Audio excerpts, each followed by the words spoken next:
Hello everyone, I am Pallavi Mishra and welcome back to my channel learn to teach. So हम लोग कर रहे हैं कानपुर यूनिवर्सिटी, जिसे आप CSJM यूनिवर्सिटी के नाम से भी जानते हैं, B Ed semester 3 and paper number 2। Okay, so this is your paper number 2, educational guidance and counselling.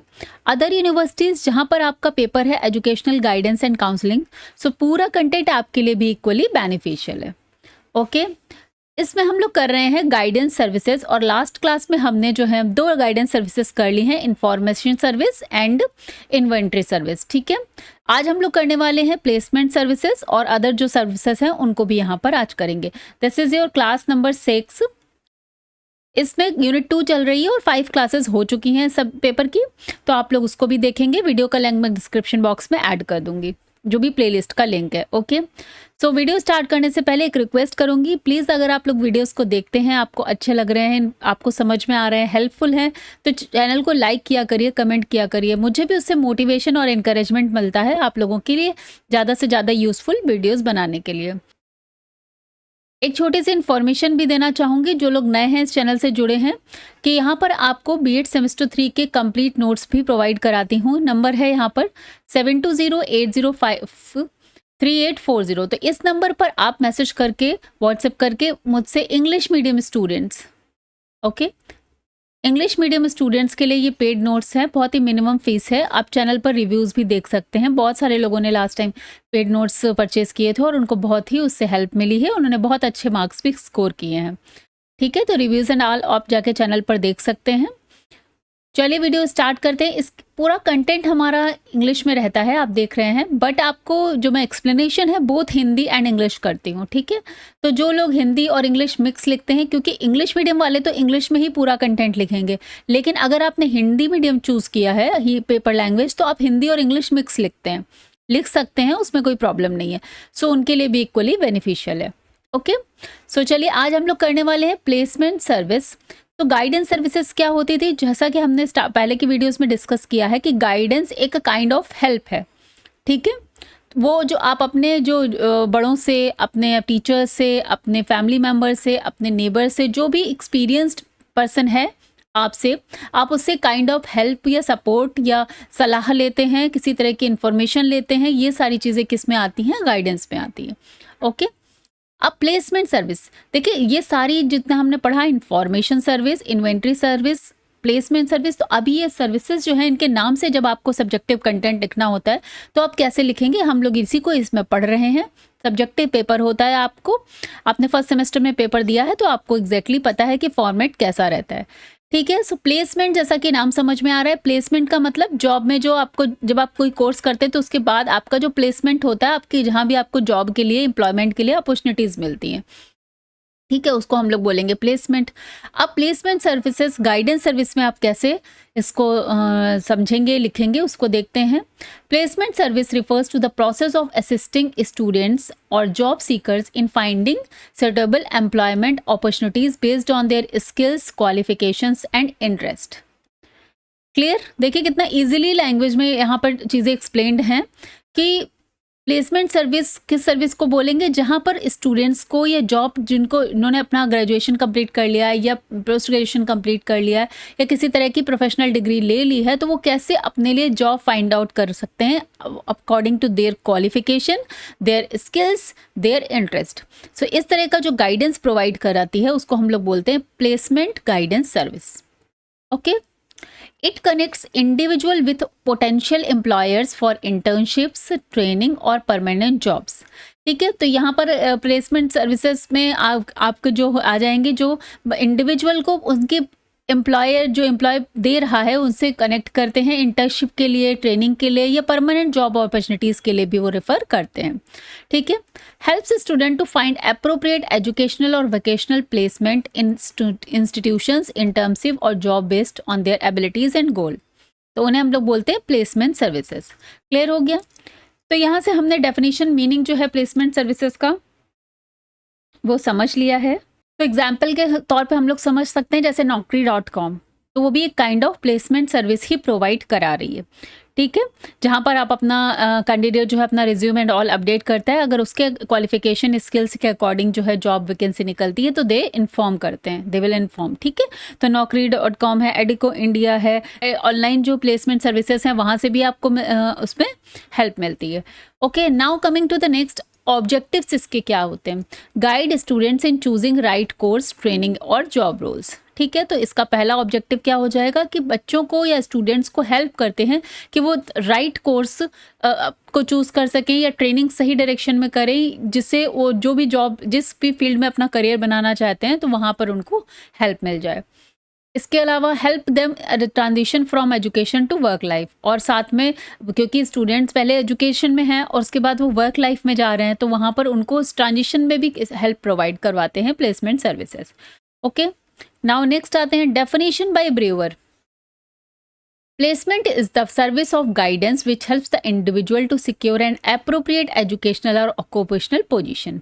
Clear हो गया, यही चीज़ डिस्कस की। डेफिनेशन में ब्रूवर ने ऐसे बोला है कि placement service is a kind of guidance service जो हेल्प करती है एक पर्टिकुलर इंडिविजुअल को या पर्सन को उसकी जो है एजुकेशनल या ऑक्यूपेशनल पोजीशन को अप्रोप्रिएट एजुकेशनल ऑक्यूपेशनल पोजीशंस को सिक्योर करने में, मींस एक काइंड ऑफ जॉब लेने में या एजुकेशन में भी उसको आइडेंटिफाई करने में जिसके थ्रू वो जॉब ले सकते हैं। It ensures that students are suitably placed in jobs, courses or roles that matches their talents and interest. Clear है? तो एक बात ये हमेशा याद रखिएगा, बार बार कॉमन वर्ड आता है कि टैलेंट, इंटरेस्ट। सो ये आप कहीं भी यूज़ कर सकते हैं कि जो भी आप गाइडेंस किसी को देते हैं वो बेस्ड ऑन हिज और her skills, talents, ability, interest, इन सारी चीज़ों को ध्यान में रखते ही गाइडेंस दिया जाता है, ठीक है। Now coming to the next, what is the need of placement service. Need, students help transition to jobs और हायर स्टडीज़। अब स्टूडेंट्स को हायर स्टडीज़ के थ्रू उनके मनपसंद जॉब मिलेगी या जो भी क्वालिफिकेशन है उसके अकॉर्डिंग जॉब मिलेगी, तो स्टूडेंट को इस चीज़ में ट्रांजिशन में हेल्प करती है। Many lack knowledge of job requirement. अब बहुत सारे लोगों को जॉब की रिक्वायरमेंट क्या है वही नॉलेज नहीं होती है, तो उनको प्रॉपर इन्फॉर्मेशन वगैरह मिलेगी अगर आप वहाँ पर अपना रिज्यूम एंड ऑल अपडेट करते हैं तो वो प्रॉपर गाइडेंस भी देंगे। Helps match job roles to capabilities. जो भी आपका कैपेबिलिटी है उसके अकॉर्डिंग आपका जॉब कहाँ पे आपको मिल सकती है उसमें भी हेल्प करते हैं, उसकी इन्फॉर्मेशन प्रोवाइड कराने में। Ensures in smooth entry into professional life, smoothly आपके एंट्री हो जाए प्रोफेशनल लाइफ में, उसमें भी मदद करते हैं। रिड्यूसेस अनएम्प्लॉयमेंट अमंग यूथ, तो यूथ की वजह से यूथ में जो अनएम्प्लॉयमेंट होता है वो भी रिड्यूस होता है। Promote satisfaction through proper placements and help in exploring internship और ट्रेनिंग। क्लियर हो गया, यही सारी चीज़ें हैं। हमें देखिए सब्जेक्टिव जब आंसर देना होता है तो आपको प्रॉपर वो आपको आंसर देना है अच्छे से सब्जेक्टिव वे में, ठीक है। तो चीज़ें आपको पता हैं बट आपको इस तरीके से एक्सप्लेन करके लिखनी है एक एक टर्म को। Now coming to the function पे आ जाते हैं। अब जिस तरह से नीड थी उसी के अकॉर्डिंग फंक्शन भी होगा उसका, ठीक है। Guide students in choosing job oriented courses, clear हो गया। Arrange campus interviews and job fairs, तो देखा है अपने जॉब फेयर्स दिलवाना या इंटरव्यूज़ वगैरह कैंपस में जो जब आप बीटेक और एमटेक करते हैं जो भी इस तरह के कोर्सेज हैं तो उसमें कैंपस में कंपनीज आती हैं, ठीक है। तो वो किसका काम होता है, यही प्लेसमेंट सर्विसेज का। Provide resume writing, interview training, resume कैसे आपको राइट करना है, कैसे बनाना है, इंटरव्यू के लिए ट्रेनिंग प्रोवाइड कराना। Connect with employers for internship, ठीक है। तो एम्प्लॉयर्स से इनको इंटर्नशिप के लिए कनेक्ट करवाते हैं। हेल्प स्टूडेंट्स विद एप्लीकेशन और selection, refer students to appropriate institutions, assist in transition from school to work. Clear हो गया, तो इस तरीके से आप नीड और फंक्शन को भी लिखेंगे। नेक्स्ट आता है what is the importance of placement services. तो चलिए इसको भी समझते हैं भाई इसका महत्व क्या है। तो देखिए अगर उसकी कुछ नीड है, किसी चीज़ का फंक्शन है तो वही काइंड ऑफ इम्पोर्टेंस भी हो जाता है, ठीक है। जैसे help students transition from educational to professional careers, provides job opportunities matching skills and interest, reduces unemployment by guiding candidates towards suitable careers, strengthens the link between educational institutions and industries, enhance employability through resume building, interviews and skill training, ठीक है। तो देख रहे हैं आपके same kind of need और functions जैसे हैं उसी तरह से उसकी इंपॉर्टेंस भी इसीलिए बनती है। बट अगर आपको टॉपिक लिखना है अपना सब्जेक्टिव में तो आपके पास इस तरीके से आपके माइंड में चीज़ें होनी चाहिए कि इस तरीके से हम इसको नीड, फंक्शन, इंपॉर्टेंस के फॉर्म में जाके लिखेंगे इसको, ओके। नाउ अब आता है कि types of organisation of placement services. इसमें एक है institutional placement service, conduct within school, colleges, universities to assist students in job placement. तो कहीं कहीं आपने अपने कॉलेज में भी देखा होगा कि जॉब फेयर लगता है। लास्ट ईयर इस तरह का एक नोटिफिकेशन कई कॉलेजेस में आया था कि जॉब के लिए फेयर लगा हुआ है, ठीक है। तो उनको उसको बोलेंगे इंस्टीट्यूशनल प्लेसमेंट सर्विस। इसके अलावा बीटेक वगैरह करने के बाद कैंपस प्लेसमेंट होते हैं तरह तरह के, और जो भी प्रोफेशनल कोर्स करने के बाद, तो उसको बोलेंगे इंस्टीट्यूशनल प्लेसमेंट सर्विस। इसके अलावा गवर्नमेंट प्लेसमेंट सर्विस में क्या है, जो एम्प्लॉयमेंट एक्सचेंज में जाके लोग रजिस्टर कराते हैं और जब भी वैकेंसीज वगैरह निकलती हैं तो वहाँ से हमें पता चलता है। Run by government agencies to provide employment opportunities. Clear. Next क्या है, नेक्स्ट आता है प्राइवेट प्लेसमेंट एजेंसीज। इसके अलावा जो इंडिपेंडेंट फर्म होते हैं that connect job seekers with employers. बहुत सारे प्राइवेट स्टार्टअप्स जो हैं वो अपना लोग तैयार कर लेते हैं, जिसमें वो एक दूसरे की मीन्स अपने कैंडिडेट को बुलाते हैं कि हाँ आप अपना यहाँ पर रिज्यूम एंड ऑल डालिए, और उसके बाद उसके वो जो है आपकी नीड और इंटरेस्ट और स्किल्स के बेसिस पर आपको जॉब अपॉर्चुनिटीज़ कहीं भी मिलेगा तो उसको प्रोवाइड कराएंगे। Independent firm that connect job seekers with employers, ठीक है। इसके अलावा ऑनलाइन जॉब पोर्टल्स तो हमें दिखते ही हैं, लिंक्डइन, naukri.com, ये सब जो और सारे इसमें आपको मिलेंगे एग्जाम्पल्स।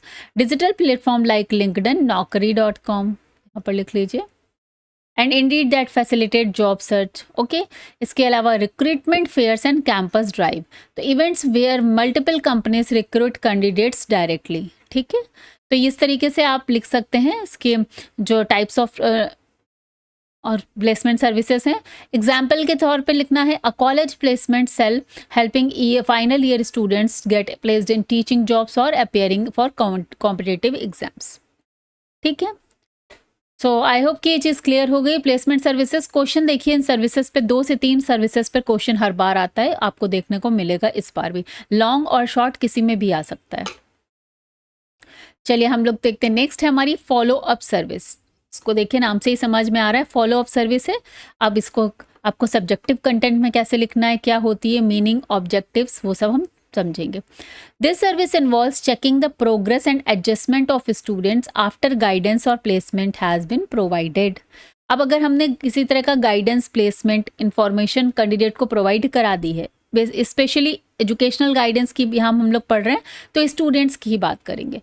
तो अब इसके बाद हमें देखना है क्या वो जो स्टूडेंट था वो उसका प्रोग्रेस क्या हो रहा है, उसका एडजस्टमेंट कैसा है, वट एवर फील्ड ही और सी हैज़ चोजन, तो उसके अकॉर्डिंग जो है आपको ये फॉलोअप करना, चेक करना। फॉलोअप बोलते हैं ना, डॉक्टर को दिखाने के बाद फॉलोअप के लिए आते रहिएगा, तो सिमिलरली उसको वापस से चेक करना कि वो कितना यूजफुल गाइडेंस था। If you are providing placement service means आप किसी तरह की सर्विस प्रोवाइड कर रहे हैं, तो उसको चेक करने, अगर आप चेक करते हैं बैक जाके, तो उसे बोलते हैं follow up services.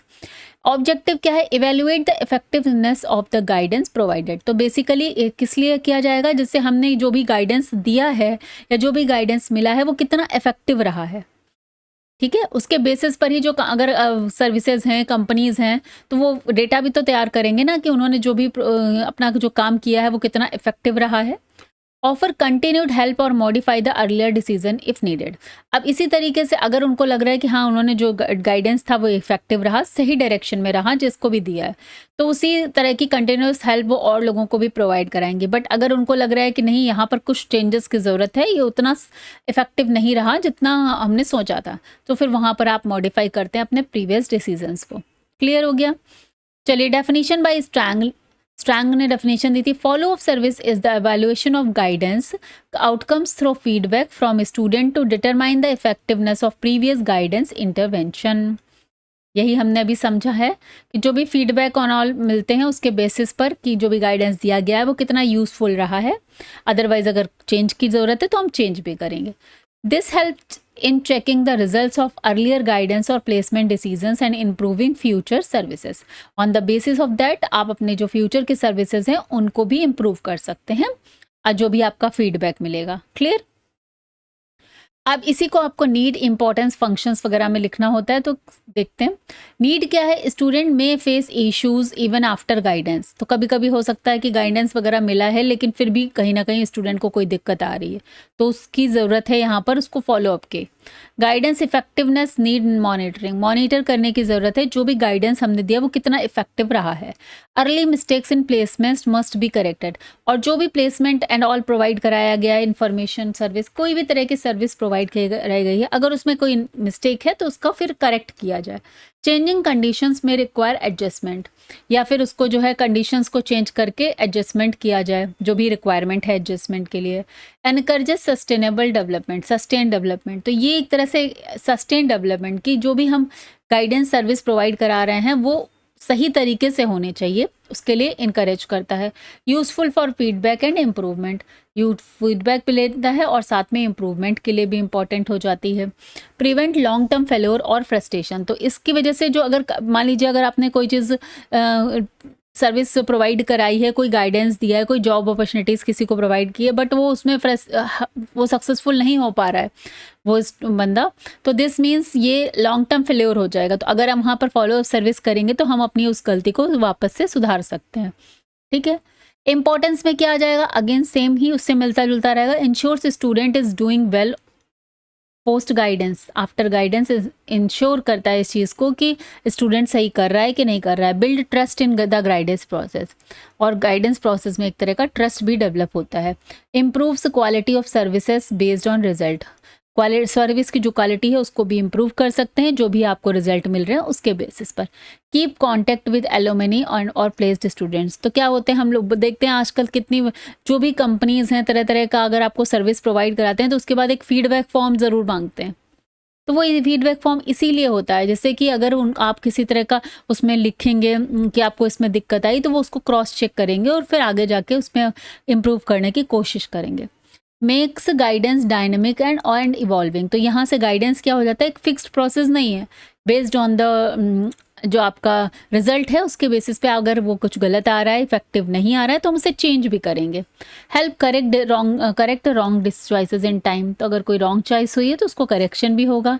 Support life long guidance approach, तो इस तरीके से एक लाइफ लॉन्ग गाइडेंस की अप्रोच को सपोर्ट करता है वो follow up service. Okay, now coming to the next function, कैसे लिखेंगे? Monitor students after counselling and placement, तो यहाँ यही इसका काम हो जाता है। जो देखिए नीड होगी वही तो काम होगा, मॉनिटर करना। Collect feedback on performance and adjustment, feedback लेना। एड्रेस न्यू और कंटिन्यूइंग इशू, अगर कोई नया इशू आ रहा है या कंटिन्यूस में टीम में कोई इशू चल रहा है उसको एड्रेस करना। Make correct changes if required, correction करना अगर कोई चेंज रिक्वायर है। Maintain follow up records, record को फॉलो अप जो भी रिकॉर्ड है उसको मेंटेन करना। Encourage long term relationship with institutions, और जो भी आपका इंस्टीट्यूशन है उससे इसी बेसिस पर आप एक लॉन्ग टर्म रिलेशनशिप बना सकते हैं। Evaluate and refine guidance programme, और जो भी आपके गाइडेंस प्रोग्राम है उनको इवेल्युएट करके आप उसको रिफाइन भी कर सकते हैं। एग्जाम्पल के तौर पर, a counsellor calling a student to check if their transition to a science system is going smoothly और नीड्स रिवीजन, तो अगर काउंसलर है या जो भी इसने भी सर्विस प्रोवाइड कराई है वो स्टूडेंट से चेक करेगा कि उस जो साइंस स्ट्रीम में उसका ट्रांजिशन था based on his future career goal, तो वो सही जा रहा है कि नहीं जा रहा है या उसमें किसी तरह की कोई प्रॉब्लम आ रही है। ठीक है, तो चलिए आगे हम देखते हैं। यहाँ पर फॉलो अप सर्विसेज भी कंप्लीट हो गया। Now coming to the next, counselling service. चलिए काउंसलिंग सर्विस को समझते हैं। A personalized face-to-face interaction between a counselor and student to help resolve emotional, academic, social and personal problems। देखिए counselling एक अलग से ही हम टॉपिक पढ़ते हैं इसमें, ठीक है, क्योंकि ये है ही एजुकेशनल गाइडेंस एंड काउंसलिंग।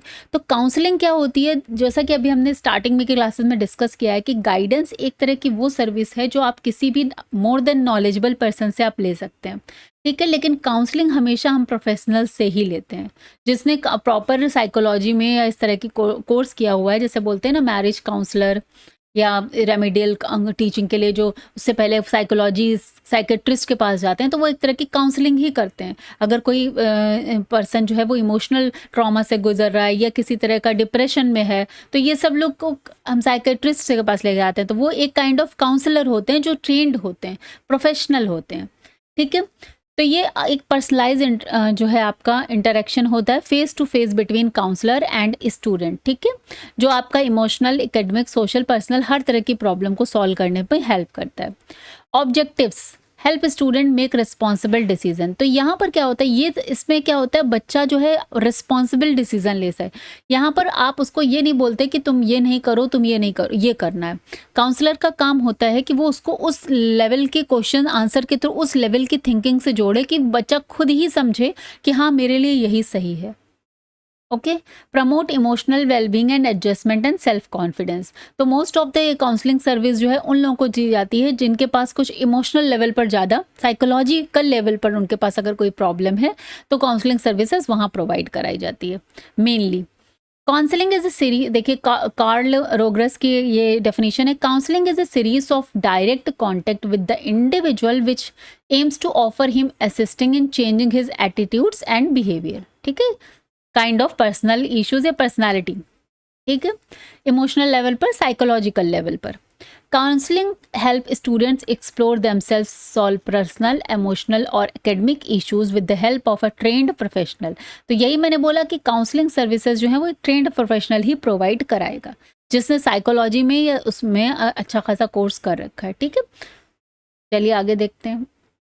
अब इसकी नीड और importance, function, again same kind हम चीज़ें पढ़ेंगे। Student face emotional and social challenges, तो इसके लिए हमें काउंसलर की ज़रूरत पड़ती है। Mental health concern are rising among youth, आजकल बहुत ज़्यादा मेंटल स्ट्रेस, डिप्रेशन, तरह तरह की चीज़ें नई नई राइज हो रही हैं, तो इसलिए काउंसलर की यहाँ पर ज़्यादा ज़रूरत पड़ती है। Decision making support is essential. इसके अलावा academic stress is common problem, तो हम लोग एजुकेशन में पढ़ रहे हैं तो यहाँ सबसे ज़्यादा कॉमन प्रॉब्लम है एकेडमिक स्ट्रेस, कि बच्चा कंपटीशन में कभी कभी इतना ज़्यादा स्ट्रेस्ड हो जाता है कि अच्छे अच्छे बच्चे जो हैं वो स्ट्रेस की वजह से अपनी परफॉर्मेंस में खो जाते हैं, या जो वो अचीव करना चाहते हैं अगर वो नहीं कर पा रहे हैं तो काइंड ऑफ स्ट्रेस वहाँ पर उनको हो जाता है। तो वो उनको इस केस में साइकोलॉजिकल हेल्प की ज़रूरत पड़ती है। Help prevent depression, drop outs and anxiety, ठीक है। Build confidence and coping skills, जो भी आपकी सिचुएशन है उससे कोप करने के लिए जो भी स्किल्स हैं वो भी, और साथ में कॉन्फिडेंस देता है। Clear. Required for holistic development, ठीक है। अब इसकी जो नीड होती है मैंने वही बताया, उसी को आप इंपॉर्टेंस में भी लिख सकते हैं। Offer safe space for self expression. अब काउंसलर के सामने जब भी आप जाते हैं तो काउंसलर के सामने आपको अपनी सारी फीलिंग्स रखनी होती हैं, सब कुछ एकदम कुछ भी आप हाइड नहीं कर सकते, तभी वो आपकी कंप्लीट हेल्प कर पाएगा, ठीक है। तो जब भी कोई काउंसलर के पास जाते हैं तो बच्चे की जो भी प्रॉब्लम आ रही है, ईच एंड एवरीथिंग जो है बच्चे के थ्रू वो जानने की कोशिश करेंगे। साथ में पेरेंट्स से भी पूरी चीज़ें समझते हैं, टीचर से भी, और भी जो भी उनके चारों ओर, बच्चे के चारों ओर पीयर ग्रुप है, सबसे वो समझने की कोशिश करते हैं कि वो इस स्पेस पर बच्चा अपने आप को बिल्कुल फ्री छोड़ देगा, उसको जो समझ में आएगा, जो फील करेगा एग्जैक्टली उसको वैसा ही बोलना है, सेल्फ एक्सप्रेस करना है। प्रमोट्स इमोशनल वेलबींग, मैंने बोला कि साइकोलॉजिकल लेवल पर काउंसलिंग की ज़्यादा ज़रूरत होती है, तो इमोशनली जो इमोशनल लेवल पर जो वेलबींग होती है उसको प्रमोट करता है। Help resolve conflicts and confusion, तो बच्चों में छोटे छोटे डिसीजंस को लेके कन्फ्यूज़न है, कहीं गैदरिंग में जाने में प्रॉब्लम हो रही है, पीयर्स से बहुत लड़ाई हो रही है, हाइपर एक्टिव है बच्चा, ठीक है। तो इस तरह के जो भी चीज़ें हैं उसको रिजॉल्व करने में हेल्प करता है। Supports academic and career success, तो जब ये सारी चीज़ें रिजॉल्व होंगी तो उसके बाद उसका एकेडमिक भी अच्छा होगा, करियर में भी उसको सक्सेस मिलने के चांसेस बढ़ जाते हैं। Build better relationship with peer and family, जो अभी हमने डिस्कस किया।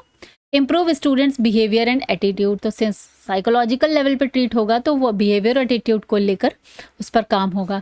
Encourages independent and healthy living, तो यहाँ पर बच्चे को काउंसलर यही बताता है कि कैसे वो अपना हेल्दी एक लाइफ जी सके और इंडिपेंडेंट लाइफ जी सके, उसके लिए उसको इनकरेज करना। क्योंकि इस तरह के बच्चे जो कहीं ना कहीं डिमोटिवेटेड हैं, स्ट्रेस में हैं, एंग्जाइटी में हैं, तो वो कहीं ना कहीं डिपेंडेंट हो जाते हैं ना अपने पेरेंट्स पर। तो उनको इंडिपेंडेंट बनने के लिए, हेल्दी बनने के लिए वहाँ से वो जब आप उनका पूरा काउंसलिंग करेंगे तो वो अपने आप में कॉन्फिडेंस फील करेंगे और वो उस तरह से हेल्दी लिविंग की ओर आगे बढ़ेंगे। तो ये हो गया हमारा importance. Now coming to the function, same इसी तरह से फंक्शन भी हम लिख सकते हैं। 1-on-1 और ग्रुप काउंसलिंग सेशंस, तो दोनों तरीके से काउंसलिंग के सेशंस होते हैं। Identify root cause of student problem, तो रूट कॉज पे फोकस किया जाता है। Offer coping strategies and problem solving tools, तो उनको उस तरह की स्ट्रैटेजीज़ बताई जाती हैं कि जिस तरीके से बच्चा जो है कोप अप कर सके उन चीज़ों से। जैसे कि अगर कोई लर्निंग डिसेबिलिटी वाला बच्चा है जिसको रीडिंग राइटिंग में प्रॉब्लम है, ठीक है? तो उस केस में क्या होगा, काउंसलर जब सारी चीज़ें समझेगा उसके बाद अब उसको उस चीज़ से बाहर कैसे लेकर आना है। तो उसको सेम टाइप ऑफ चीज़ों की बहुत प्रैक्टिस करानी है या उसको इमेजेस के थ्रू याद करवाना है। ये सारी चीज़ें काउंसलर उसकी तरह-तरह की चीज़ एनालिसिस करने के बाद पेरेंट्स को वो बताएँगे कि आप ऐसा करिए, जिससे ये जल्दी सीखेगा, ठीक है? तो प्रॉब्लम सॉल्विंग टूल्स प्रोवाइड कराना, build rapport and trust with student. और बच्चा जब अपने काउंसलर के पास निश्चिंत होकर सारी बातें कह पाता है तो उसे एक तरह का ट्रस्ट डेवलप होता है। Involve teacher parents if needed, parents और टीचर्स को भी इन्वॉल्व करते हैं काउंसलिंग में। मेंटेन कॉन्फिडेंशियली रिकॉर्ड, और जो कॉन्फिडेंशियल रिकॉर्ड होता है कि आप ये चीज़ें, काउंसलर कभी भी अपनी जो काउंसली है, जो भी पर्सन आ रहा है, उसके रिकॉर्ड्स को किसी और के सामने कभी भी डिस्क्लोज नहीं करता है। Refer to mental health expert if necessary, और अब मेंटल हेल्थ में अगर मेंटली कोई इशू आ रहा है, स्ट्रेस है, एंग्जाइटी है, ट्रॉमा है, तो उसके लिए एक्सपर्ट्स की हेल्प के लिए रिफ़र भी करते हैं। ओके, एग्जाम्पल के तौर पे स्टूडेंट फेसिंग एग्जाम एंग्जाइटी और depression is guided through counselling to develop coping strategies. तो बच्चे को तरह तरह से आप काउंसलर्स जो है इसमें ट्रेन करते हैं, ठीक है। नेक्स्ट देखते हैं हम लोग रेमीडियल सर्विस। रेमेडियल सर्विस भी एक काइंड ऑफ काउंसलिंग सर्विस ही है, जो कि काउंसलिंग के बाद जब आप किन चीज़ों के थ्रू बच्चे को हेल्प करेंगे वो रेमेडियल में आएगा, ठीक है। तो काउंसलर्स बेसिकली रेमेडियल सर्विसेज के लिए ही रिकमेंड करते हैं। जैसे कि कोई अगर बच्चे को लर्निंग डिसेबिलिटी है, उसे कोई प्रॉब्लम आ रही है, आप काउंसलर के पास जाएंगे, then counsellor will suggest you remedial teaching, ठीक है। इसको आप इस तरह से समझ सकते हैं। चलिए रेमेडियल सर्विस देखते हैं। तो वो जो रेमेडियल टीचिंग है, it is a kind of remedial guidance service. This service provide corrective और support measures for student who faces difficulties in academic और बिहेवियर। अब ये एकेडमिक और बिहेवियर वाइज दोनों तरह में रेमेडियल सर्विसेज दी जाएंगी। सबसे पहले ऑब्जेक्टिव क्या है, आइडेंटिफाई लर्निंग गैप्स और बिहेवियर इशू। तो सबसे पहले तो यहाँ पर आइडेंटिफाई जो किया गया है लर्निंग गैप्स, कि उसे क्या रीडिंग राइटिंग में प्रॉब्लम है, कैलकुलेशन में प्रॉब्लम है, स्पेलिंग लर्न करने में प्रॉब्लम है, या रीजनिंग में प्रॉब्लम है, ठीक है। तो वो लर्निंग गैप्स को आइडेंटिफाई करके, या कोई बिहेवियर इशू आ रहा है कि बच्चा बहुत एक्टिव है, कोई जगह लग के बैठ ही नहीं पा रहा है, तो ये हाइपर एक्टिव है, ठीक है। इस तरह चीज़ें कि बिहेवियर इश्यूज़ को समझना। Provide extra help to ensure students achieve their full potential. तो यहाँ पर क्या होता है, kind of extra help provide कराई जाती है उन स्टूडेंट्स को, उनके अचीवमेंट, जितना उनका पोटेंशियल है उसको फुल अचीव करने के लिए, ठीक है। उनका खुद के पोटेंशियल के अकॉर्डिंग, ना कि दूसरे से कंपेयर करके, जो उनकी खुद की फुल कैपेबिलिटी है उसको उनको अचीव करने के लिए हेल्प करना। सो यहाँ पर डेफिनेशन देखेंगे बर्नार्ड एंड फुलमर की। Remedial service is a part of guidance where the counselor provides specific help to students who are underachieving or have behavioral or learning problems. Clear हो गया? यही मैंने बताया आपको कि यहाँ पे काउंसलर ही प्रोवाइड कराते हैं स्पेसिफिक हेल्प। जब आप किसी काउंसलर के पास, साइकेट्रिस्ट जो डॉक्टर्स होते हैं उनके पास आप जाते हैं, तो फिर वो काइंड ऑफ काउंसलिंग करते हैं, फिर वो स्पेसिफिक हेल्प के लिए बच्चों को बताते हैं कि ये टीचर्स मिलेंगे, ये यहाँ पर उनको बिहेवियरल इशू है या लर्निंग प्रॉब्लम है, तो उस तरह की थेरेपीज एंड ऑल वो सजेस्ट करते हैं। इट प्रोवाइड्स एडिशनल एकेडमिक और behavioural support to struggling students so they can achieve normal performance levels, ठीक है। तो ये काइंड ऑफ हेल्प यहाँ पर प्रोवाइड कराते हैं बिहेवियर में, और साथ में अगर स्टूडेंट जो है उनको अपने नॉर्मल परफॉर्मेंस लेवल तक पहुँचाने में हेल्प करते हैं। नेक्स्ट आता है हमारा नीड। अब इसकी नीड क्या है, मैनी स्टूडेंट लैग इन एकेडमिक। बहुत सारे स्टूडेंट्स, अगर बच्चा जो है पूरी तरह से ऐसे स्वस्थ है लेकिन एकेडमिक में अच्छा नहीं कर पा रहा है, तो पहले के ज़माने में क्या होता था, हम लोग कहते थे अरे वो तो बच्चा ही बेवकूफ़ है, उसको ही नहीं आता है, ठीक है। जबकि तारे ज़मीं वाली जो पिक्चर थी जिसमें डिसलेक्सिया को लेकर आमिर खान ने बहुत ज़्यादा प्रमोट किया था, तो वो एक काइंड ऑफ डिसलेक्सिया, ये इसीलिए आपका इंक्लूसिव एजुकेशन का पेपर पढ़ाया जाता है। उसमें इसी तरह की सारी प्रॉब्लम्स जो लर्निंग डिसेबिलिटीज़ होती हैं, हमारी लर्निंग डिसेबिलिटी, उन पर बताया जाता है कि ये सारे इश्यूज़ होते हैं जो पहले लोग आइडेंटिफाई ही नहीं करते थे। वो सीधे बता देते थे कि बच्चा तो मूर्ख है, पढ़ ही नहीं सकता है, ठीक है। लेकिन ऐसा नहीं है, वो कोई किसी तरह की प्रॉब्लम को फेस कर रहा है। Behavioural problems are rising. तो बिहेवियरल प्रॉब्लम आजकल बहुत ज़्यादा राइज हो रही है, क्योंकि बच्चे जो हैं कई तरह के आप देखते हैं, बच्चों को एक अपना लेवल का स्ट्रेस है। हम लोग को पहले के ज़माने में बच्चे निश्चिंत घूमा करते थे, लेकिन अब क्या हो गया, बच्चों का एक अलग ही स्ट्रेस है। क्यों? क्योंकि मोबाइल पे पूरे टाइम लगे रहते हैं, उसका एक स्ट्रेस पड़ता है। कंपटीशन इतना है कि अगर उस बच्चे के पास ऐसा है, मेरे फ्रेंड के पास वो है, तो मेरे पास क्यों नहीं है? उसके पास दूसरी चीज़ है, तो मुझे भी वही चाहिए। तो इस तरीके से और अकेले-अकेले फैमिली में, न्यूक्लियर फैमिलीज़ में बच्चे बड़े हो रहे हैं, तो बहुत सारी बिहेवियर प्रॉब्लम देखने को मिल रही हैं। इंश्योर्स इंक्लूसिव एजुकेशन, तो यहाँ पर ये रेमेडियल टीचिंग के थ्रू बच्चों को आप हेल्प करते हैं साइड में, और साथ में इंक्लूसिव एजुकेशन जो है, यहाँ पर आप बच्चों को एक ही क्लासरूम में सभी के साथ मिलकर पढ़ाते हैं। Prevents drop out due to failure, अब इसमें बच्चों को ड्रॉप आउट करने से बचाता है। आइडेंटिफाई स्पेसिफिक लर्निंग डिसेबिलिटी, वही डिसलेक्सिया, डिस्ग्राफिया, डिस्कैल्कुलिया, डिस्ग्राफिया, तो ये सारी चीज़ें आइडेंटिफाई करता है। Build confidence in beaker student, जो वीक स्टूडेंट हैं, स्लो लर्नर्स हैं, उनमें एक तरह का कॉन्फिडेंस डेवलप होता है। Encourages second chance and improvement, तो बच्चे को एक तरह का kind of second chance provide किया जाता है और उनका इम्प्रूवमेंट को इनके लिए इनकरेज किया जाता है। ये हो गई सारी फॉलो अप सर्विसेज की नीड। लास्ट टाइम ये क्वेश्चन आया हुआ है, फॉलो अप सर्विस को एक्सप्लेन करना। इंपॉर्टेंस में support equal opportunity in education, improve performance in slow learners, ठीक है, डिस्कस किया। Boost moral and motivation, help overcome specific weakness, clear, अभी मैंने बताया कि अगर कोई स्पेसिफिक लर्निंग डिसेबिलिटी वाला बच्चा है तो उनको उसमें हेल्प करता है। Encourages continuous learning, prevent labelling और फेल्योर स्टिग्मा, तो लेबल जो कर देते हैं ना, ये बच्चा तो मूर्ख है, ये बच्चा तो ऐसा ही है, नहीं कर पाएगा, तो उससे बचाता है। Support all round development, all round development के लिए बच्चे के सपोर्ट करता है। फंक्शन देखते हैं। Identifying students needing extra help, अगर कोई बच्चा एक्स्ट्रा हेल्प के लिए नीड है, उसको ज़रूरत है, तो आइडेंटिफाई करना। Provide special class or tutoring, ठीक है। ऑफर इंडिविजुअलाइज लर्निंग प्लान्स, उनके लिए इंडिविजुअल के बेसिस पर लर्निंग प्लान्स बनाने में मदद करना। मॉनिटर प्रोग्रेस लेवल, उनकी लेवल को मॉनिटर करते रहना, कितना प्रोग्रेस कर रहे हैं वो। इन्वॉल्व पेरेंट्स इन सपोर्टिंग लर्निंग, पेरेंट्स को भी अवेयर कराना कि आपका बच्चा इस चीज़ से सफ़र कर रहा है और यहाँ पर आपको उसको सपोर्ट करना है। कोलैबोरेट विद स्पेशल एजुकेटर, साथ में स्पेशल एजुकेटर्स भी इसके लिए प्रोवाइड कराना। Encourage peer monitoring and group support, और साथ में बच्चे जो पीयर मॉनिटरिंग की भी बात है कि दोस्तों से भी कभी कभी बच्चा क्या अगर नहीं है, इसने ऐसा क्या किया, इसने किस बच्चे को ग्रुप में मतलब उसको जोड़ के रखना है, जिससे अगर ग्रुप में बच्चे नोटिस करते हैं ना कि नहीं ये इसने तो ऐसा किया, तो वहाँ से एक इनकरेज पीयर मॉनिटरिंग की बात आती है। और साथ में ग्रुप को भी बताना कि नहीं आपको इसको हेल्प करना है, या आपका फ्रेंड है इसको आपको हेल्प करना है, तो ग्रुप सपोर्ट के लिए भी इनकरेज करना। एग्जाम्पल के तौर पे providing special classes for learning tools for a slow learner in mathematics, ठीक है, तो it is a kind of example. तो यहाँ पर ये सारी टोटल आपकी 6 सर्विसेज थी जो हमने कंप्लीट कर ली हैं।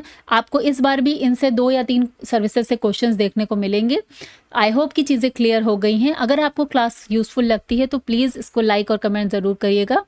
चलिए मिलते हैं नेक्स्ट क्लास में, आगे के हम टॉपिक को पढ़ेंगे। Till then bye bye, take care, have a nice day, thank you.